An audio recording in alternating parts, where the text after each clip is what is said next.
বিনা প্রতিদ্বন্দ্বিতায় নির্বাচিত হয়েছেন। জেনারেল সেক্রেটারি হয়েছেন Shri Srinjoy Bose, assistant general secretary Satyajit Chatterjee, treasurer Sandipan Banerjee, finance secretary Surajit Basu, football secretary Swapan Banerjee, cricket secretary Samrat Bhowmick, hockey secretary Shyamal Mitra, tennis secretary Siddhartha Roy, ground secretary Shashwata Basu, youth football secretary Shilton Pal, athletics secretary Pintu Biswas. এই প্রথম 11 জন office বেয়ারার। এবার executive কমিটির executive members যারা হয়েছেন তারা হলেন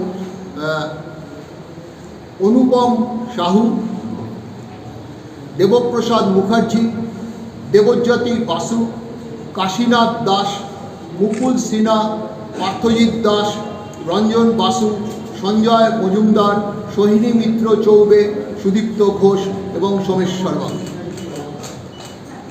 পরিশেষে একটাই কথা বলবো, এই নির্বাচন করতে গিয়ে আমি ক্লাবের যারা আছেন কর্মকর্তা তাদের কাছ থেকে পূর্ণ সহযোগিতা পেয়েছি।